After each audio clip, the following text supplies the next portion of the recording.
So how do you actually keep in track with many different projects and knowing what is actually going on with all of them? The truth is, you're probably going to forget, but it's okay. So we should actually have like intermittent um, or just a given set period of time of where these projects are going. Okay, so let's say you're a senior project manager, or like you're just managing many different projects. Okay, you see how they're going and things like that.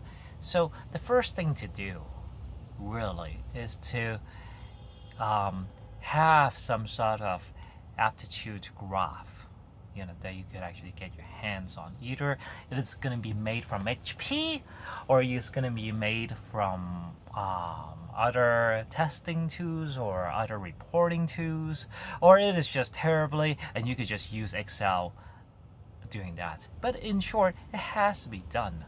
So in short, you gotta manage that report so you actually know what is going on, where are the milestones, and where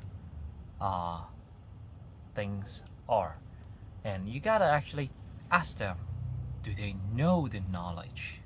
Where are they getting the knowledge from doing the projects? Because a lot of people might seem to actually know what they're doing, but in actuality not. Okay, so if they're moving 1 week not okay, 2 weeks not okay, that should be a huge alarm already. 1 week not okay is already a huge alarm. It should be a catch-up plan. Okay, so if there is no catch-up plan, then what should we do? We should see for conditional sign-off, those type of things. Maybe plan for the worst already. Okay, so there is no reason to infinitely put so much money from other projects to this project in itself because of either an incompetent project manager that handled the project, or it's just there are other external factors in the environment with the other teams, different things like that, to actually slow it down. And that's the thing. Okay, so there are the different scenarios, okay, of like how a project has gone wrong. Sometimes it might not be the project manager, sometimes it could be the users, sometimes it could be the lack of resources, or just not clearly defined from the beginning of that project. Maybe there's something actually wrong, or there's something wrong with like the subject matter expert. All types of things, but that's okay. You're here to actually to mitigate that problem. That's why they hired you. Okay, so that's the thing. The good projects, you should stash it aside, saying, oh, that looks pretty decent, keep on reporting to me, I'll just keep on tracking it. But really, you're really not putting as much effort into those okay projects when they already have their goals defined. Maybe they have a smaller goal. They actually might have a much easier, well-defined project attainment. So those things are being taken care of. Okay. And you gotta look at those resources too. Are they getting enough resources? Can you engage in new resources? Even the good projects can become belly up later if they actually don't have the right resources, or where maybe they're doing great with a couple stories and then later they started to have problems because they're doing all the easy stuff in the beginning. Okay, so these are the type of things that you actually have to ask when you are managing all these other projects. Where the hard stuff, so there you might actually, what actually sometimes happens is when all the projects first started, they look great and fantastic. Maybe all of them are on track, but it's just the fact that they have moved all the stuff easy in the beginning. And that is actually a very alarming problem, because that's what actually a lot of people like to do, because they don't want to be, on their tails from the beginning, because they'll be like, oh yeah, it's going good, no need to actually go look after me, no need to send me an email every single day. That's the psychology you actually have to understand.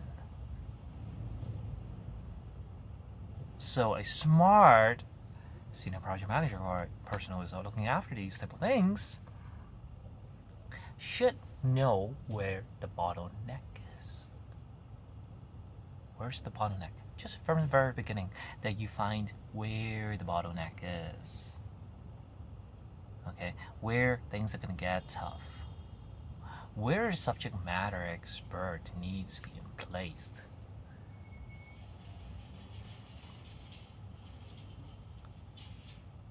Because they're going to get stuck.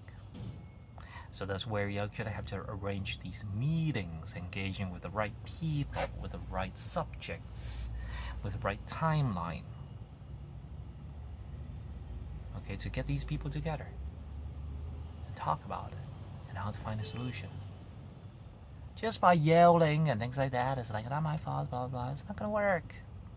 What is going to work is that you have to have a defined goal, okay, of what you're trying to achieve, and engage the right people for the right set of jobs and start going at it. If these people are not okay, immediately we have to make some actions. Either change that person or re-educate that person. And that's actually how you actually can have successful projects. And hopefully these things will work out and resolve by itself. The most important part about overseeing all these projects is to actually not be too involved with all of them.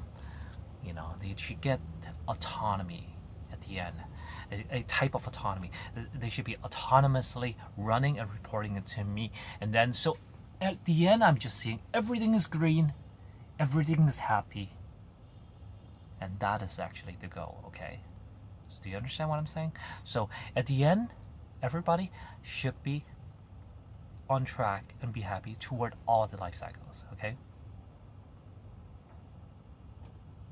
And that's the most important thing. So one of the most important thing about people is you actually have to understand that you're probably not going to hire very competent ones. Let me say that again. So a lot of people are not going to be competent because of, not because they're bad workers.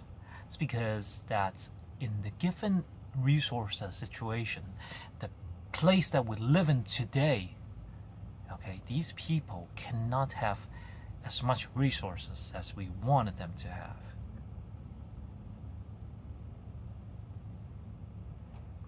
Okay? So that's why a lot of these projects actually do fail. It's because that we cannot keep all those people on payroll all the time. A lot of people are going to contract, or they are just going to be seasonally working for these type of things. Okay, so how to educate them?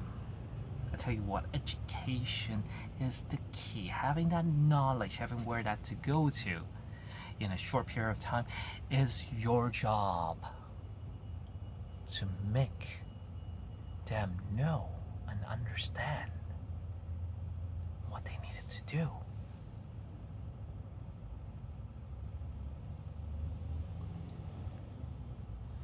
Okay? Without they don't understand, then they're just gonna react. Then they're gonna start asking you to do things that they don't know. So they're becoming your commanding puppets. I don't want that. I want them to have that nice intelligence that they have and be kind of autonomous and reporting it back to me. So that is actually the goal. So there is no point of overbearing on micromanaging these people, but instead you should actually kind of like, how to say this, you have to get the cow moving and start plowing, and don't let the cow stop until it is break time, because restarting would be too difficult. And that's what I actually think, and that's actually how it works, man. So I hope this video actually helps you on some of the project management. I was overseeing a lot of projects at the same time, and those are some of my experiences that I want to share. Thanks very much. I'll see you again.